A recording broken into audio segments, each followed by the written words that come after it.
Hello friends, நீங்க வேலை தேடிக்கிட்டு இருக்கீங்களா? உங்களுக்காகவே நம்ம சென்னையில நம்ம ஆவடியில ஒரு புதுசா ஒரு கம்பெனி ஓபன் பண்ணிருக்காங்க. வெறும் 30,000 ரூபாய் சம்பளத்துல, சாரி வெறும் 30,000 ரூபாய் சொல்றேன் பாருங்க, 30,000 ரூபாய் சம்பளத்துல வேலை ரெடியா இருக்கு. இதுக்கு குவாலிஃபிகேஷன் என்ன? வேற ஒண்ணுமே இல்லைங்க. உங்களுக்கு படிக்க தெரியுமா? அவ்வளவுதான்.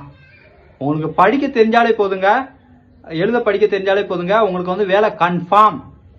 ஆக்சுவலா இது என்ன கம்பெனினா, வேலை தேடி கொடுக்குற ஒரு கம்பெனி தான். 30,000 ரூபாய் சம்பளத்துல வேலை ரெடியா இருக்கு. இன்ட்ரெஸ்ட் இருக்கிறவங்க இந்த நம்பர் கொடுக்குறேன், இந்த கம்பெனி நம்பர் தான் இது. இவங்களுக்கு கான்டாக்ட் பண்ணி நீங்க டீட்டெயில் கேட்டுக்கலாம். ஓகே, இதுல நம்பிக்கையா இந்த வேலைக்கு வரலாமா அப்படின்னு கேட்கலாம். ஓகே, கண்டிப்பா நம்பிக்கையா வரலாம். மாசம் உங்களால 30,000 ரூபாய் கண்டிப்பா சம்பாதிக்க முடியும். என்ன, இதுல ஒரு சில குறைகள் இருக்கு. ஆனா எல்லா வேலையிலும் குறைகள் இருக்கதான் செய்யும். அதே மாதிரி இதுலயும் இருக்கு. எனக்கு காசு கிடைக்கிறதுக்காக நான் போய் சொல்ல விரும்பல. நீங்க கால் பண்ணி டீட்டெயில் கேட்டுக்கிறங்க. உங்களுக்கு விருப்பம் இருந்தாலும் நீங்க ஜாயின் பண்ணிக்கிறங்க. ஓகே ஃப்ரெண்ட்ஸ், இன்ட்ரெஸ்ட் இருக்கிறவங்க உடனே கால் பண்ணி டீட்டெயில் கேளுங்க. ஓகே, பாய்.